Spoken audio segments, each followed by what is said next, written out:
Welcome to the Alcohol Free Life podcast from the Sober Club. I'm Janey Grace, and this is for you if you've quit the booze or you'd like to, or maybe you're just sober curious. We'll bring you tips and motivation without any judgment, and there's inspiration from quit-lit authors, experts, and sober heroes. Hi, this is Janey Grace. Welcome to the Alcohol Free Life podcast. I hope you've had a great week.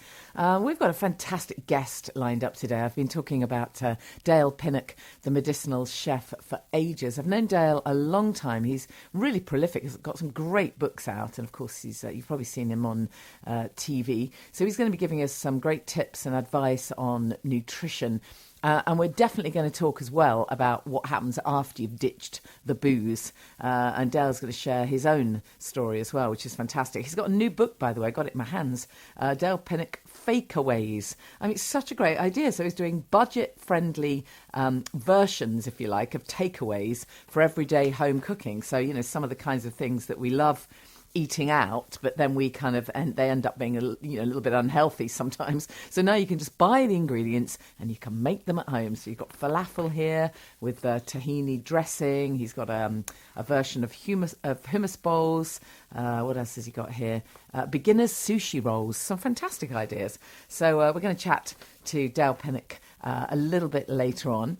Now, unusually for me, we're doing something a little bit different this week. I've teamed up with Sainsburys, and this episode is sponsored by Sainsburys, who've got the most fantastic selection, and it's ever growing, of alcohol-free drinks. And I really love the fact that you can get this stuff in the supermarket. You haven't always got to go online.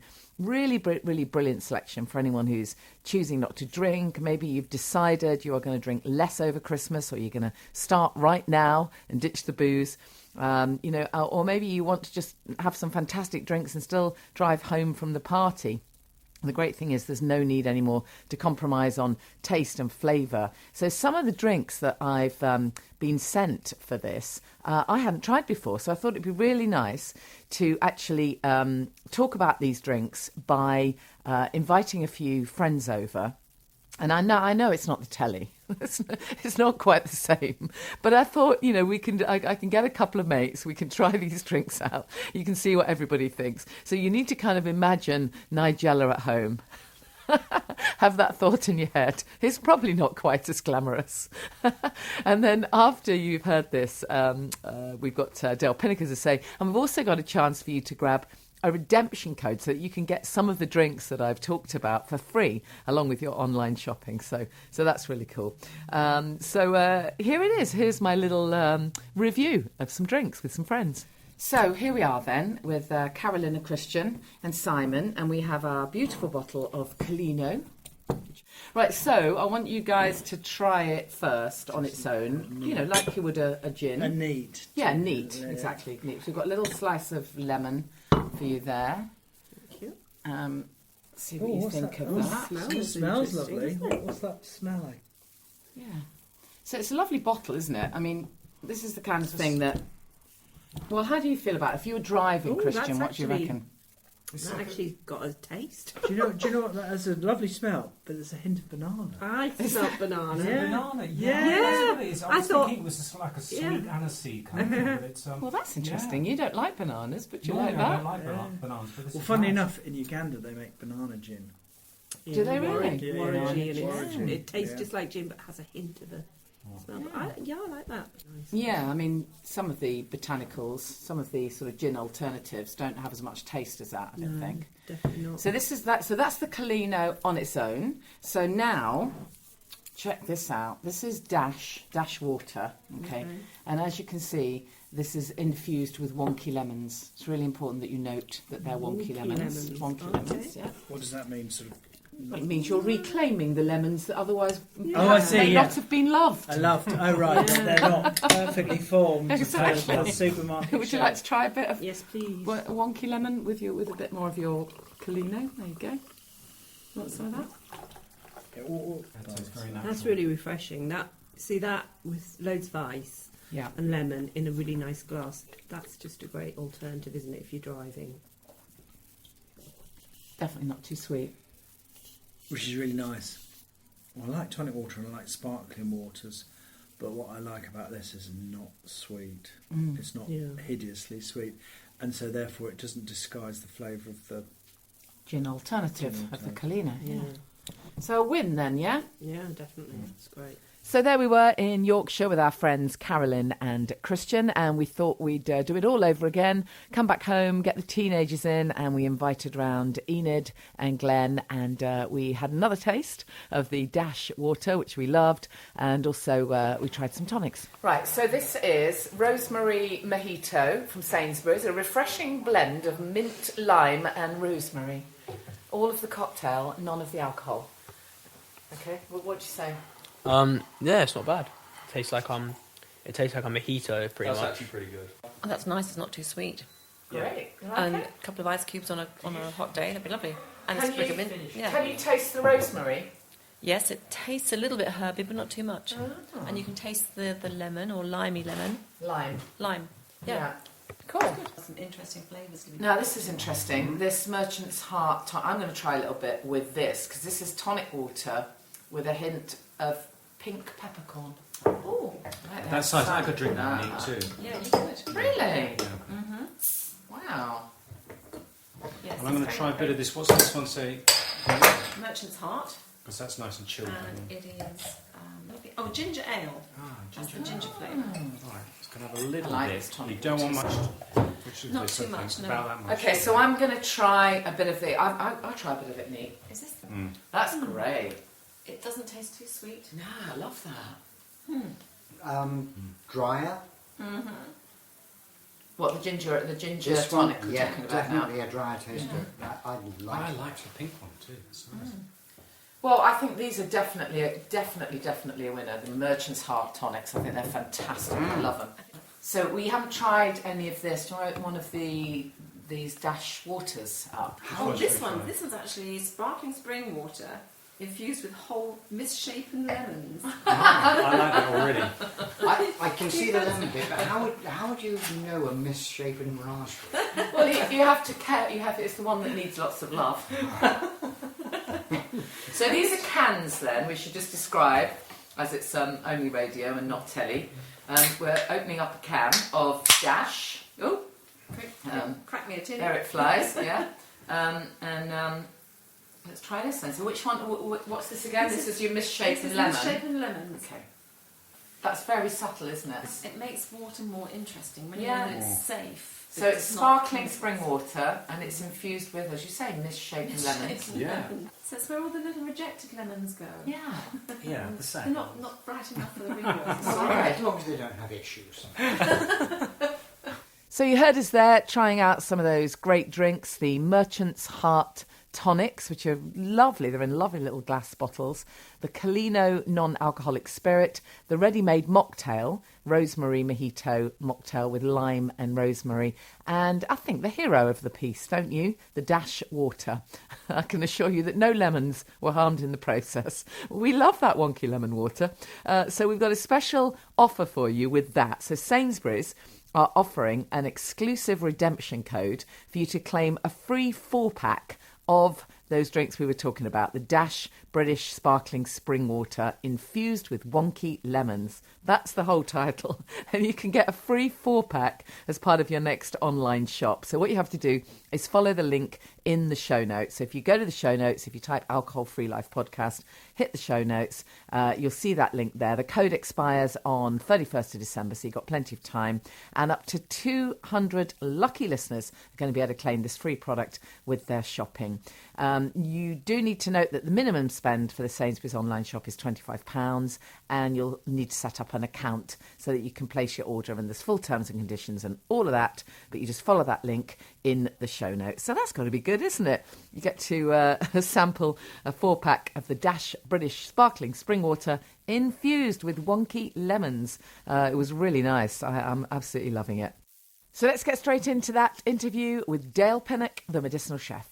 It's really lovely. I mean, I've known you so many years and interviewed you on Radio 2 and met you at shows and goodness knows what, and of course read most of your books and seen you on the telly, and and here you are. And it's so lovely to have you as part of this show, because we love focusing not just on ditching the booze, but on everything else, really, the whole nutritional picture. And of course, it's so often when people first make this decision to stop drinking, that's often the first time they think, wow, okay, now I need to think about what I'm putting in and the good stuff. Many other the world just opens up. The world opens. Absolutely, the world opens. Just tell us a bit about your background, Dale, and how you got into all of this kind of medicinal chef stuff, how you got that title, because it's a fantastic, juxtaposition of two words. Just tell us how it came about. Wow. And I really got into it, I guess, like many people do, through my own health issues. It was from the age of about 10 or 11, the summer of leaving primary school to go up to secondary school, started getting really, really bad acne, and went to so many different specialists and different practitioners, tried all kinds of lotions and potions and antibiotics and different things that didn't really make much of a difference. Got to about 15 years old, and I was sat around at my friend's house one night feeling a bit sorry for myself, and his mum came up to me and said, look, unless you change what's going on the inside, nothing's going to change on the outside. And then she lent me a book, and it was Fit for Life by Harvey Diamond. I don't know if you ever read that. Oh, wow. Yeah, gosh, yes. I remember that book. That was a game changer. That just changed everything. I had that light bulb moment that actually we can actively engage in our own healthcare. We can take some degree of responsibility for our health outcomes. And that was it. That kind of changed everything. And then, I read over 1,000 books in probably 12 to 18 month period, and realized that I was pretty obsessed with this subject. And I kind of mucked about a lot at school. I mean, I grew up in the rave scene, and I was more interested in going to Fantasia and Dreamscape than I was paying attention at school. So I didn't really have many qualifications. I had to go and get like an access course, and then ended up doing my first degree in human nutrition, did a second degree in herbal medicine, and then did a master's degree in nutritional medicine. And then I've been cooking all my life. So the food became the delivery system for the information, rather than just kind of doing a PowerPoint presentation and saying, eat less of this and more of that. Yeah. If I can do something practical with it, then people have got some kind of reference point that they can actually implement straight away. Totally. I mean, what's lovely about this, just for anyone who's completely new to this concept, is that, what we're really talking about here is the fact that food can help to heal us. And I'm sure you and I have had this conversation before, probably many times, but, for so many years, particularly in the UK, nutrition has been so far down on the kind of scale of where you look when it comes to ill health. And as we know, a lot of GPs in the UK probably get half a day's training in nutrition, if that. Yeah. And yet it's so important for everything, isn't it? It is. I mean, but thankfully, attitudes are really starting to change. Yeah, that's good. When I was doing my master's, most of the other students on that course were GPs or gastroenterologists. Oh, really? Wow, that's amazing. So it's a sign of the times. And then you look at the likes of, Dr. Rupy, Dr. Hazel Wallace, those guys that are GPs that are doing postgrads in nutrition. I think that, doctors are faced day in, day out with the real tail end of the way in which our modern way of living is destroying our health. And they can see clearly that drugs aren't winning the war. I mean, I'm not anti-medication in any way, shape or form. I'm certainly not of the alternative mindset. For me, it's like if I go outside of my office and get hit by a bus, the last thing I want to see is broccoli. Yeah. I want morphine and I want it quickly. When it comes to the stuff that's really putting the biggest burden upon the health system, the cardiovascular disease, diabetes, obesity, that's lifestyle related. And that's not wagging the finger. That's not pointing blame. It's just a fact. It's just the way that we live in and the way that our environment is impacting us. Yeah. And of course, what's great about the work you do, I mean, with your TV work and your books, I mean, Eat, Shop, Save is a great example of how you really promote good nutrition, literally for everyone. You don't have to have pots of money and always be buying everything, organic. I mean, of course, organic food is great, but what you're trying to do, I think I'm right in saying, is really make, this stuff accessible for us all. We can all take responsibility for our own health when it comes to what we put in our mouth. Yeah. Yeah, 100%. I think like so many people automatically think that if you're going to start eating healthy, it's all biodynamic grass-fed unicorn and wonga wonga berries from a wizard. although that's quite a good recipe. Yeah, for a Sunday lunch. I like the unicorn. So, but it doesn't have to be like that. It's just getting back to basics. It's just kind of stripping things down to to whole foods again, the kind of food that your grandparents would have recognised. Yeah, exactly. And this sort of the problem that we have, of course, is with the amount of junk food and processed foods we eat. As you say, if you look back to wartime, people were healthier, probably partly because they ate less, and partly because they ate what was grown seasonally. They ate what was in their garden or in the local allotment or whatever. And they also would have, cake, I don't know, perhaps once a week if they were really lucky. They wouldn't have kind of loads of biscuits and crisps and sweets and all this stuff that has become so normal every single day in our lives. I know, it's crazy. I mean, it's been a long time, but I remember years ago, like working in offices and stuff like that, you would have a heap.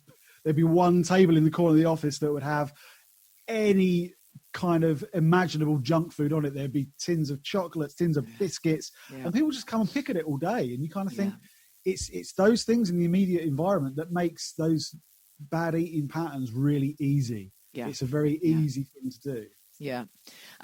Let's talk about alcohol then and where that fits into the picture, because there'll be a lot of people listening to this who are but drinking too much. They know they're drinking too much, or maybe they've stopped drinking, perhaps even for months, maybe even years, and only now they're starting to think, wow, okay, now I'm going to start thinking about my diet. First off, just tell us about your experience of the whole alcohol picture, where that fits in for you. So for a long time, I was just the typical kind of good time person. So I would, at the weekends, see my friends and, take a couple of bottles of wine, and it would all be very, very civilized, and it would all be very, very nice. And I was one of those people that was able to open a bottle of wine and have a glass and then have another glass the next day. Yeah. I was one of those weirdos. I mean, I can't quite understand that anymore. But, a bottle of wine would last 3 days. And then when I started first really experiencing real kind of loss and real pain in life, the relationship went sour and the off switch suddenly broke. So it started off, one of my best friends passed away, and then, last year my dad passed away as well.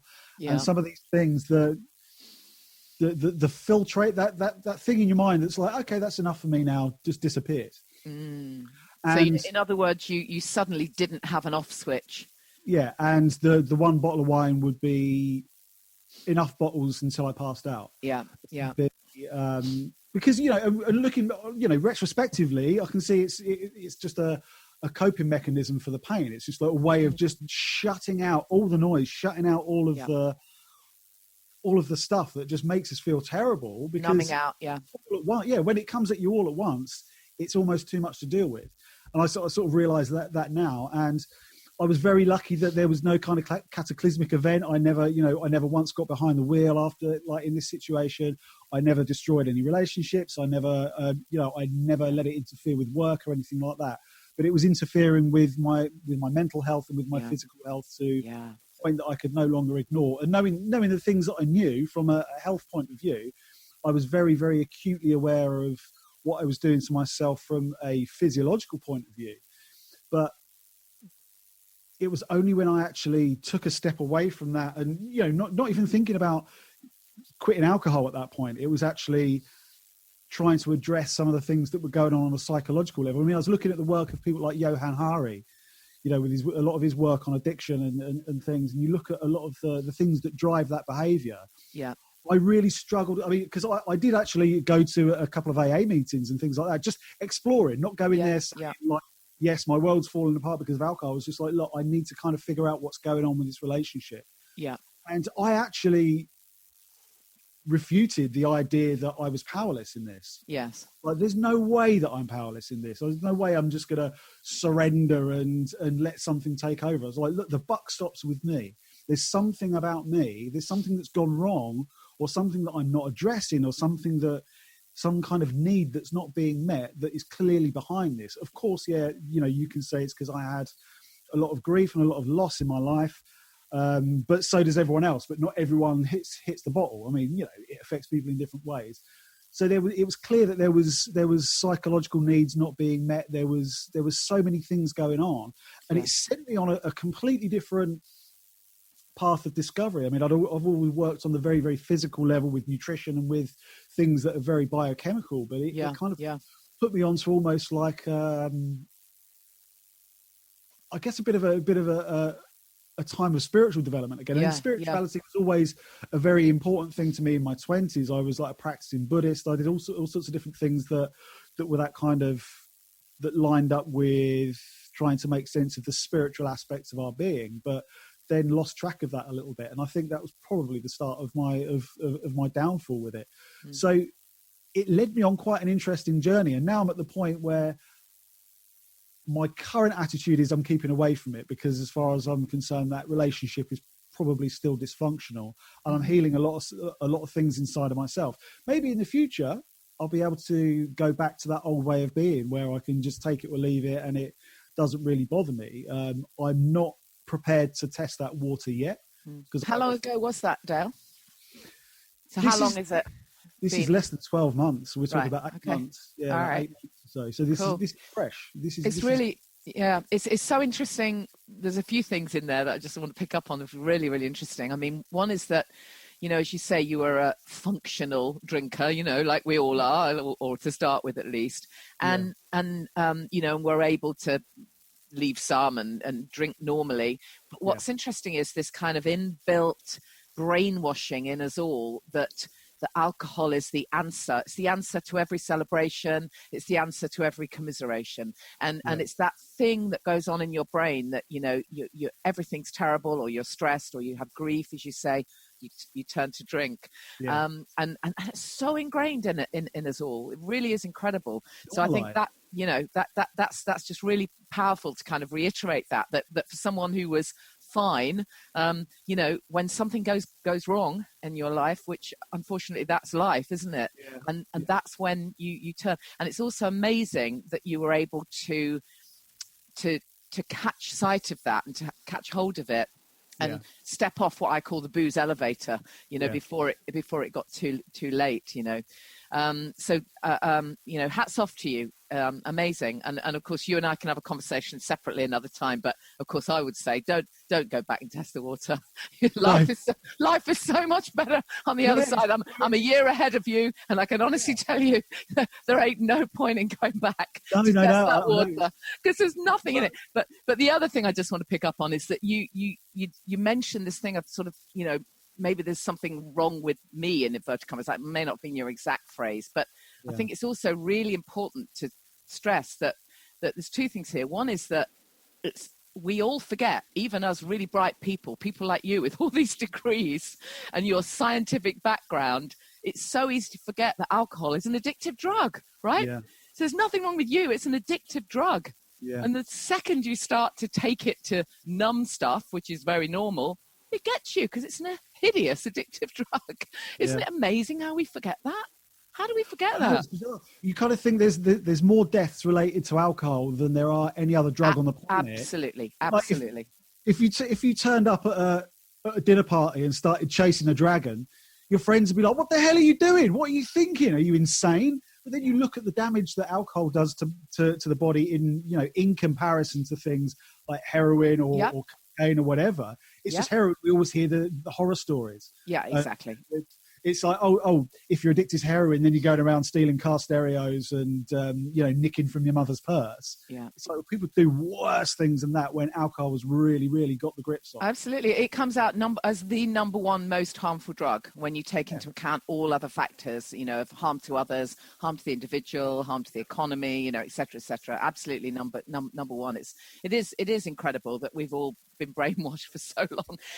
Also, I thought it was really interesting that you said that you knew, because of your background and the work that you do, you knew what it was doing to you from a physiological perspective. Yes. So just explain that to us, for those of us who don't have your background, explain that really clearly, what it is doing to us on a physiological basis. Wow, there's so many things. I mean, so many, yeah.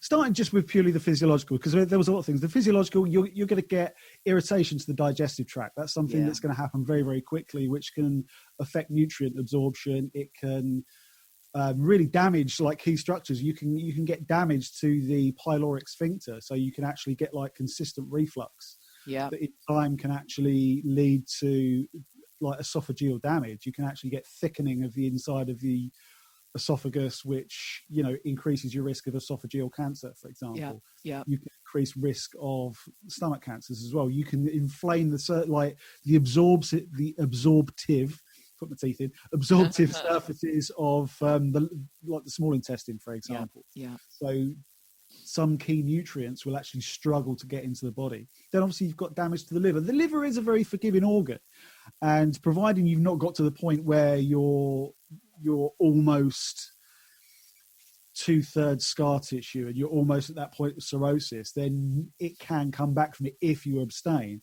But you will very, very quickly get an inflammation of the liver. You'll get inflammation of the pancreas as well. Most likely, you can get alcoholic pancreatitis.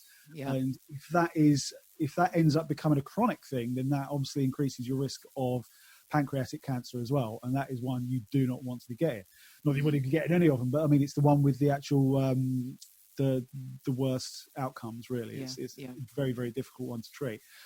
Then cardiovascular health, it can cause huge amounts of inflammation within the cardiovascular system, both damaging the endothelium. You can raise LDL cholesterol, you can raise triglycerides, vasoconstriction. There's a whole host of things that are short-term responses to alcohol, but when you're constantly topping that up and constantly pushing those systems in that way, you can cause permanent damage. Yeah. The thing that scared me more than all of this, though, Anxiety. it's the damage to my mental health. Yeah, exactly. Yeah, and it was beyond anxiety. It was hideous. Really. I never expected that. I never. That's interesting, because I've said several times on the podcast, you see, I didn't even realize the level of anxiety I had until I stopped, until I no longer felt that anxiety. I hadn't realized how long I'd had it for. So, I mean, I'm not at all surprised you say that. It's really interesting. I've heard of lots and lots of people who've come off antidepressants and all kinds of medication. Yeah, I'm not suggesting, by the way, that anyone does that, obviously. No. And I'm not saying that, you know, that alcohol always causes all mental health issues. Obviously, there are links, but it's complex. But it is a fact that I do know several people that have completely come off antidepressants months after ditching the booze, and I don't think that's a coincidence. No, not at all. And it's, you know, and if there is any kind of underlying stuff going on, it's going to be like throwing petrol on a bonfire as well. Yeah. Because it does affect neurotransmitters. It does decrease serotonin. It does, you know, cause neuroinflammation. It does cause brain damage and actual damage to the neurons. So when you put all of those things in place, you do kind of ask yourself, how on earth has this thing become so normalized? But like, as you say, it's almost like there's an air of romance about it. Like for me, my poison was red wine. Red wine was my thing. And like when I first got into red wine when I was in my teens, it's glamorized, isn't it? It was like really, really sophisticated, and like all these different grape varieties and these wonderful complex aromas, and, you know, pairing it to food. All of that is just pretentious claptrap. No, it totally is. It's just just fermented old liquid, right? Yeah. It's rotten grapes. Yeah. Amazing. It's such a fascinating story, and I love your take on it, because, of course, you have all this scientific knowledge that the rest of us don't necessarily have. But with that came a huge amount of shame. And that's the thing. Tell me about that. I didn't tell anyone. I'm sure you've heard me say this before. I didn't tell anyone at all for a good three months, not a soul. Yeah. And it's because when you're in the wellness industry, it's just like, well, of course you've got to have your life sorted out. Of course you've got to be on top of everything. Heaven forbid you should actually be having a bit of a crisis yourself. Yes. It's that's what I felt anyway. But then when I was actually honest about it, so many people were just like, that's amazing. What are you worried about? What are you worried about, you know, needing help and being in a vulnerable position like any other human being on this planet? Exactly. So, you know, but it's weird. Like, again, it's those mind games that partially alcohol can fuel and certainly exacerbate, where you're sitting there, everyone's going to judge me. You know, my career's going to go down the Swanee if I open up about this, all of this kind of stuff. And it's like, hang on, maybe I'm actually being given an opportunity to be able to help people now that I've actually been through this. Totally. So what did you, in terms of, you know, sort of, what worked for you in those early months then, in terms of sort of getting your head sorted? You know, you said it, you obviously had to address some stuff that you probably didn't want to look at. I mean, I think what's interesting is alcohol does a very good job of numbing us out. And does. then when it's gone, you do have to face things. The good news, we should say to anybody thinking, I can't do that, is that you become so much more resilient. You become so much more optimistic and able to deal with the crap that's thrown at you. Oh, without a shadow of a doubt. For me, you know what? A lot of it was actually staring that shadow self straight in the face. Yeah. I mean, it wasn't pretty, and it wasn't, there's no shortcuts. I'm certainly not going to say that it was easy by any kind of long shot. I mean, the physically not going near any of the booze. I mean, my girlfriend's a gin drinker, so there's bottles of gin in the house. I was like, that's going down the sink. And she was like, fine. She was amazing. She really helped me get my crap in order. But that's great. The physical abstention wasn't necessarily that difficult, but dealing with like the stuff that it was numbing, that was one hell of a roller coaster. But really, the main thing that got me through, strangely, was, like I say, it was about this time last year that my dad passed away, and I just sat there one day and was really honest with myself. It's like, you've been, you sat and watched his life get taken away from him, but he did not want to go one little bit. He did not want to go. And I've been given the gift of being here with good health, with the ability to live another day. I'm squandering it like that. Yeah. That is just throwing everything back in his face, throwing everything back in the face of the universe, of everything. It's just like you're being given that gift and you're squandering it just by pissing it away and just wasting your life. Yeah. And amazing. that was a strong motivation. And then these things had to bubble up to the surface. There were tears, there were tantrums, there was times of isolation, there was all of those different layers that I had to go through. But it was that underlying motivation that actually enabled me to go through it. And when I got to the other side of it, the tranquility that came, and the even mood, and the small banal things just didn't concern me anymore, just didn't bother me anymore. It was almost utopian, I would say. Like, I know it kind of sounds a little bit like hyperbole, but it's true. It's once you actually got the opportunity to stare your shadow self in the face and beat it into submission, what comes after is wonderful. Yeah, that is fantastic. Let's just get back to talking about food for a bit. What I mean, in the short space of time we've got, what can you recommend? What can you recommend for us in terms of just great nutrition that we can all go for? You know what? I think the biggest thing is to not overthink what you're doing. When it comes to eating well, it really is very simple. In terms of the science and all of the individual nuances and stuff, that is as complex as you like. And you think it's complicated for the layperson, wait till you've studied it in depth. You get more questions with more mind-bending stuff than you could ever possibly imagine. But in terms of the actual day-to-day application, it is so easy. And you follow the evidence trail, and the evidence trail always tells us the same thing. Just get back to whole foods, fruits, vegetables, nuts, seeds, whole grains, oily fish, those kinds of things. Just simple, wholesome foods in their whole state that haven't been tampered with, that haven't been heavily processed. Try and cook from scratch if you can. And that is as complex as it needs be for most of us, for 99% of us. I mean, obviously, if you've got issues like celiac, or you've got very, very specific dietary needs that are related to some kind of medical need, then of course those kind of things change. But you'd be working with a practitioner that would be guiding you through that. For most of us that just want to improve our health, that's the thing. Because what I will say, I mean, I always use this example. If you look at all the different diets that are out there, whether it's like a paleo diet, macrobiotic diet, vegan diet, carnivore diet, whatever, all of these things are drastically different from each other. Incredibly different. Yet all of them seem to produce these incredible transformations in people's health. You always read these stories about people that have followed these diets and had these incredible transformational experiences, and you're like, how? What do I actually do? There's one thing that unifies every single one of these diets. Can I guess? Yeah. Can I guess? Is it that they're not eating processed foods? They're cutting out the crap that's making us sick in the first place. Exactly. Yeah. That's it. That's the key. Cut that rubbish out. Love it. Whole foods, and Yeah. That's it. That's as complex as it That's needs to be. it. But what about the sugar then? We have to touch briefly on that because one of the things I hear absolutely all the time is that you ditch the booze and then the sugar monster appears and you find yourself craving sugar. And that can be hard. And I always tell people, listen, focus on ditching the alcohol to start with. Sure. But having said that, obviously we can't be piling in copious amounts of crap sugar. And we definitely don't want artificial sweeteners in their place. So Yeah. what do you recommend for the sweet tooth? Obviously, one of the things that alcohol is a sugar source. I mean, alcohol is a sugar. So when you're basically on the blood sugar roller coaster, when you're coming off alcohol, it's the blood sugar roller coaster where you're getting the peaks and troughs. And the antidote to that is protein. Always, it's protein. Bit of protein with every meal, would you say? Yeah, always a good quality protein. And that, I mean, me personally, I follow a plant-based diet, so that would be tofu or beans or things like that, or tempeh.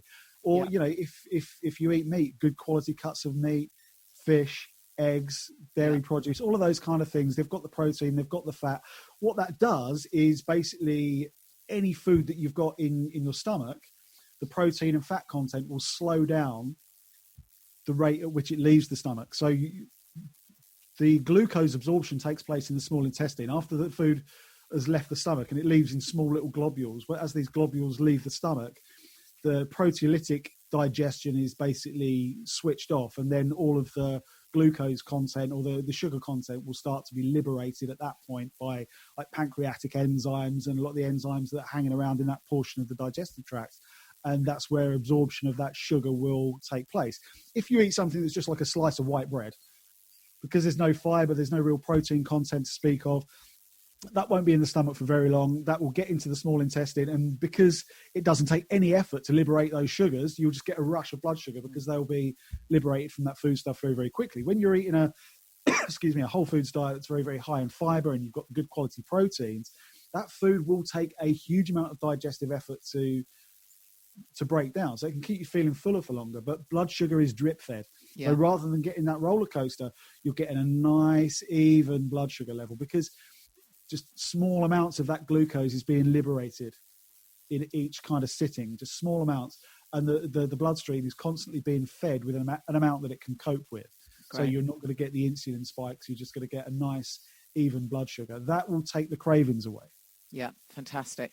I know you've got, just masses of amazing recipes in your books. And now you've got this new project where, tell us about your new thing where we can get all these, amazing recipes from you. Yeah, so it's a new thing. It's called the Medicinal Chef Recipe Club. Because so many people I speak to day in, day out are just completely and utterly confused. And, I get people that have got the books and stuff and they're like, oh, we want more, we need more. What do I do? Everyone's confused. And I thought, well, why not let me take over? Just your evening meals, what you do for breakfast and lunch, you kind of guide yourself. And if you can commit to one meal a day that's built around sound nutritional principles, great, then you'll be doing yourself so many favors. So I created this thing that Monday to Friday, I've developed the recipes for them. If they follow that throughout the week, they're supporting the health of every single body system. So there's dishes in there. Across that 5-day period, you'll be supporting the health of the brain and the nervous system, the cardiovascular system, the digestive system, immune system, and so on and so on. Everything will be taken care of. They get the 5 recipes and they get a shopping list. Fantastic. Yeah, they don't even have to trawl through the recipes and write the list. It's done. Print it out, take it to the supermarket, sorted, done. And then there's a mini course in there as well that kind of shows people what the basics of healthy eating actually are, what these things mean, how to tackle this from a day-to-day thing. Fantastic. So tell us where we find that information then, Dale. What's the website? Head to our website, which is themedicinalchef.co.uk. Yeah. And if you go to online programs, just click on online programs and then you'll see all the different programs I've got all sorts of courses on there. But this one, it's called the Medicinal Chef's Recipe Club. Love it. Dale, thank you so much. You've been such a fantastic guest. I absolutely love it, and I wish you well. And I tell you what, let's make a date now. We'll talk again at the same time next year, when you'll be 2 years sober and loving it, and helping so many more people. That's amazing. Thank you. I really appreciate it. Thank you. Cheers. Thank you, Dale. And the book, as I say, is called Fakeaways, Healthy, Budget-Friendly Takeaways for Everyday Home Cooking, published by Hamlin. And, of course, as Dale says, he's got that little recipe membership club as well, which is a fantastic idea. Really, really great. And, of course, Dale is on the telly. You can see him a lot. And hopefully he's going to be on Radio 2 as well. It'd be great to interview Dale again. I feel like I'm interviewing him a lot lately, but that's cool. So just a reminder then, if you didn't hear earlier, go back and check out that little drinks review. And what you need to do is go to the show notes for this episode, and you'll see that Sainsburys are offering there an exclusive redemption code for you. So you'll see the link, and you can click on that link and check out the terms and conditions. And as part of your next online shop, we've got up to 200 free packs to give away, free 4-packs of the Dash sparkling water infused with wonky lemons. So check out that link and get your online shopping in. I mean, you know, what's not to like coming up to Christmas? We've all got plenty of shopping to do, right? So thank you again to Sainsburys for sponsoring this episode. I had great fun trying those drinks. Coming up in the next few shows, let me think who my guests are. I have got Dr. Hannah Short. I've mentioned Dr. Hannah Short before, who's a really great, fascinating GP. I love interviewing GPs who are really across health and well-being. And well, that sounds ridiculous, doesn't it? I actually, interestingly enough, I heard someone say the other day, "Oh, my brother's a GP and he's not interested in health at all." I knew what she meant, but it didn't come across very well. But anyway, when you do meet a GP who is totally across holistic health and well-being, it really is amazing. And Dr. Hannah Short is like that. So very much looking forward to bringing you that interview where she talks about women's health and well-being. It's going to be a great interview. On a different note completely, I'm going to be doing an interview with someone talking about grief, because, you know, I think it was last week I was talking about how these stats around loneliness and isolation, and how so many people in that situation are more likely to just turn to drink, basically. And of course, it can be the same when people are suffering from grief and they don't have the right kind of outlets for that. So I'm going to be interviewing someone around grief. And no doubt we'll do something nicely Christmassy.